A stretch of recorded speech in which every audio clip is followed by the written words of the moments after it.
Então vocês queriam uma listinha, né?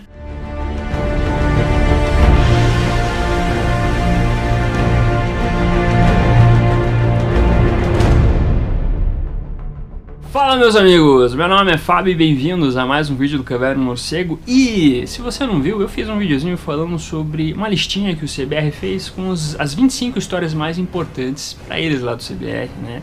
Uma listinha um tanto quanto polêmica, né? E eu acabei dando minhas considerações em cada item lá. Veja esses dois videozinhos, eu postei em duas partes aí, né? Vou deixar o card aparecendo para você que quiser dar uma olhada. Aí as pessoas também me instigaram a falar: qual é a sua lista, Fábio? Já que você está falando mal, que tal você falar a sua lista, né? Porque é fácil criticar os outros, né? A hora de você dar a cara a tapa, aí a gente quer ver, né? Bom, primeiro que assim, eu não vou fazer uma lista de 25, vou fazer de top 10, beleza? Começar aí, acho que 25 é muita coisa, o vídeo vai ficar muito longo, enfim, quem sabe um dia eu volte e faça 25, mas para não estender muito, eu vou fazer um top 10. E eu não vou fazer de histórias mais importantes, porque eu acho um pouco presunçoso da minha parte eu fazer isso, porque eu não li todas as histórias do Batman lançadas nesses quase 80 anos. Então seria interessante eu ler tudo para saber exatamente o que é importante ou não, né? Não adianta eu ir pela fiusa das outras pessoas dizendo, não, isso é importante, isso não é, etc. Eu preciso conhecer para dizer minha opinião, né? Até porque recentemente eu tô descobrindo histórias, por exemplo, na Era de Ouro, que são importantes pro personagem que poucas pessoas conhecem.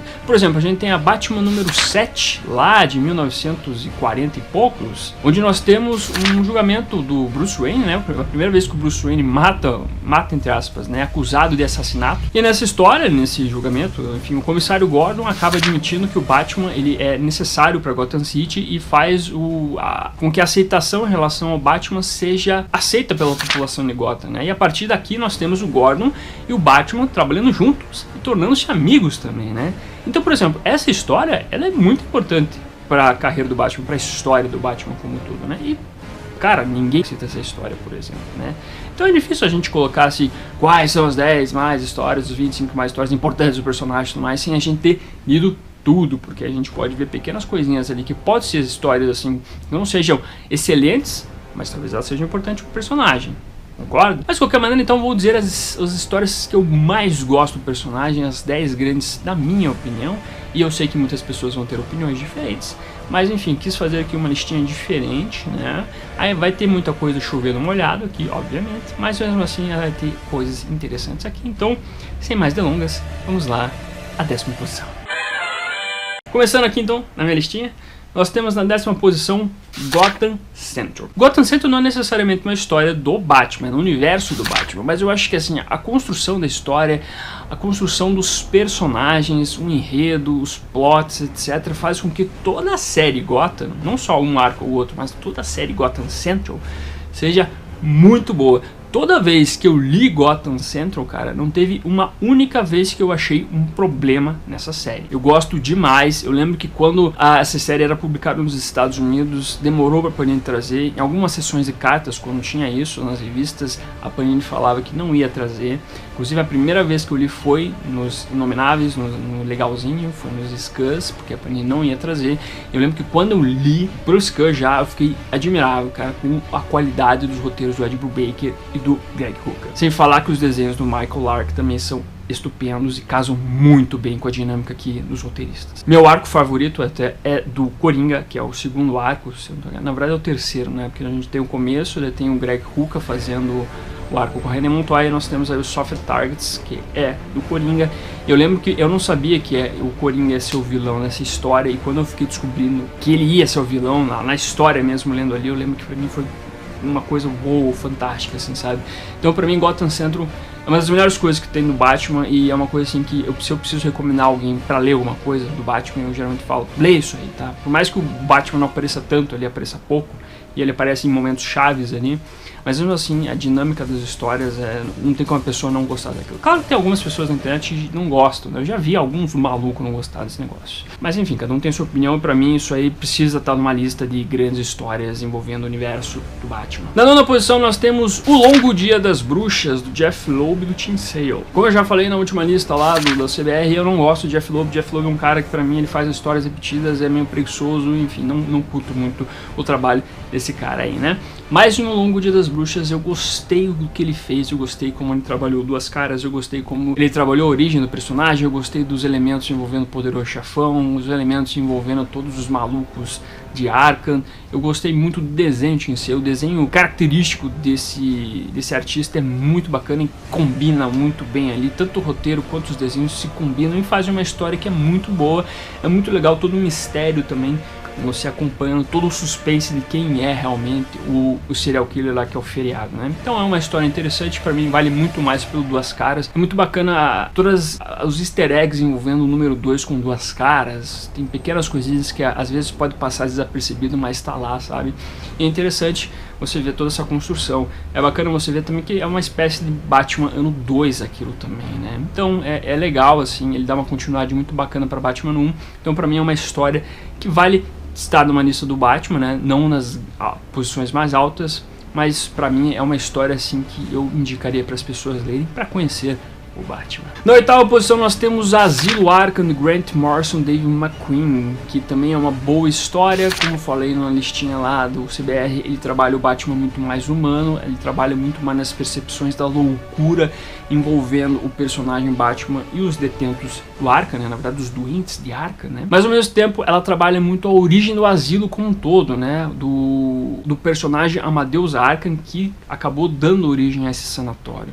É muito interessante ver como o Grant Morrison trabalhou a dramaticidade em cima desse personagem, todo o escopo da loucura que acaba dominando ele, que envolve tanto a questão da mãe dele como a família dele, como um bandido lá que acaba destruindo a vida dele, né? Então é muito interessante essa história, tanto pelo escopo do Batman mais humano e os vilões de Arkham, como também o Amadeus Arkham ali e toda a criação do Asilo Arkham. E os desenhos do Dave McKean são muito bons, né? Como eu te disse, possivelmente ele não gostou de fazer esse negócio dos heróis, né? Na época ele estava trabalhando com Sandman também, ele tinha que fazer essa história do Asilo Arkham e ao mesmo tempo fazer as capas do Sandman. Ele quase saiu da produção das capas do Sandman, o que deixou ele meio chateado. Mas enfim, ele conseguiu continuar, mas se ele precisasse escolher entre Asilo Arkham e as capas do Sandman, com certeza ele ficaria com as capas do Sandman. Mas enfim, é uma história que vale a pena, tem que ler, e a Panini já publicou 1 trilhão de vezes, então eu acho que se você não leu, tem que dar uma lidinha aí, hein? E aqui a gente começa as nossas diferenças. No 7º lugar nós temos a fase do Steve Englehart com o Marshall Rogers, que até foi publicado pela Panini naquele Lendas do Cavaleiro das Trevas, e a editora Eagle Moss também publicou com o nome Estranhas Aparições, que são histórias muito bem construídas. O Steve Englehart fez um trabalho muito bom de construção do personagem, dos elementos que rodeiam também personagens, com seus coadjuvantes. Ele trabalhou muito mais na faceta do Bruce Wayne do que do Batman. Ele fez histórias que ficaram memoráveis, como aquela história dos Peixes e Sonhos do Coringa, que foi adaptada até o desenho animado do Batman. E o trabalho do Marshall Rogers com o desenho aqui também é fantástico. O Marshall Rogers é um desenhista que merece figurar nas listagens de grandes desenhistas do Batman, tanto é que ele tem uma coleção pra ele ali, na verdade, né, que é o Lendas do Cavaleiro das Trevas, Marshall Rogers. Então é uma fase que eu gosto muito do personagem. Eu confesso que eu fui ler ela com a Panini lançando aqui, por isso que essa série Lendas do Cavaleiro das Trevas é muito importante, né? E quando eu bati o olho, eu li, vi as histórias, eu falei, cara, isso aqui é excepcional, isso aqui é um nível de qualidade do que a gente viu com o Dennis O'Neil e o Adams, né? Então pra mim ele precisa figurar numa lista, porque são histórias boas, que trabalharam muito bem o Batman e o Bruce Wayne, trabalharam muito bem os vilões, tanto o Coringa, o Pinguim. Foi nessa fase que a gente teve a volta do Pistoleiro também. Então são histórias muito boas que você precisa ler para conhecer bastante o personagem Batman. Falando em Dennis O'Neil e Neil Adams, então na 6ª posição nós temos aí a fase desses dois grandes artistas aí que trabalharam com Batman, que é o Dennis O'Neil e o Neil Adams, especialmente na fase do Cabeça do Demônio e do Ra's al Ghul, né? Uma das maiores críticas que eu fiz àquela lista do CBR é não ter citado em nenhum momento o Dennis O'Neil e Neil Adams nas grandes histórias, nas histórias mais importantes do personagem, né? Quando a gente fala da importância de personagem Batman aqui, a gente tem que falar Dennis O'Neil e Neil Adams, especialmente Dennis O'Neil. E Dennis O'Neil foi o responsável lá por trazer o Batman para um lado mais sombrio, mais detetivesco, com Neil Adams também, né? Tanto que ele dizia, tem uma frase clássica lá dizendo que todas as pessoas sabiam como trabalhar o Batman, menos a DC Comics. Então eles fizeram um grande trabalho no personagem, e eu gosto muito do trabalho que eles fizeram na criação do personagem Ra's al Ghul, né? E todo o trabalho que eles fizeram de antagonismo do Ra's al Ghul com o Batman, né? Todo esse duelo que os personagens teve, até ser findada com aquele clássico momento onde o Batman abre uma cortina lá numa tenda do Ra's al Ghul e grita o nome dele, Ra's, e vai lá e dá um porrada no raso, assim, sabe? É uma história muito boa, a construção daquilo tudo foi muito bom, sabe? Então, pra mim, não falar de Dennis O'Neil numa lista fica meio complicado, sabe? Eu até tô colocando aqui na 6ª posição com um pouco de pesar, porque talvez eu teria que colocar um pouquinho mais acima, mas eu vou deixar nessas posições aqui, porque também eles merecem estar na lista, né? E mais, essas histórias elas foram publicadas algumas vezes no Brasil. A mais recente foi na revista Lendas do Cavaleiro das Trevas, que nós temos lá a fase do Neil Adams, e lá tem várias histórias do Dennis O'Neil. Então vale a pena, amiguinho, você dar uma olhadinha aí, porque Dennis O'Neil e Neil Adams não pode faltar na leitura de qualquer Batman.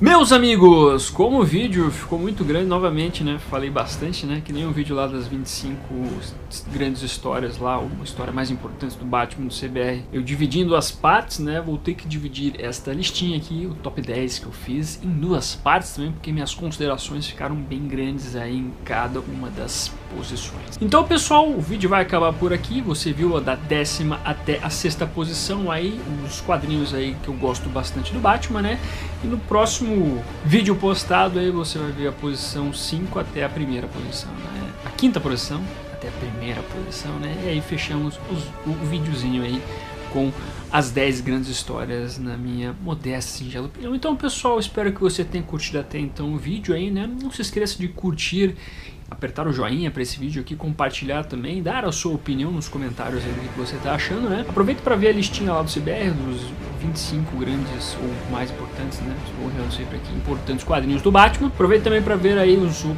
outras playlists do canal, né? O Encontro Batman tá bem bacana aí, né? E tem outras aí, dê uma vasculhada no Caverna Morcego aí para você achar vídeos de qualidade e dar a sua opiniãozinha. E aí, se você é novo no canal, se inscreva aí, a prioridade é sempre falar sobre Batman aqui nesse singelo humilde canalzinho, né? Então é isso, vou ficar por aqui. Valeu por você ter assistido e até a próxima.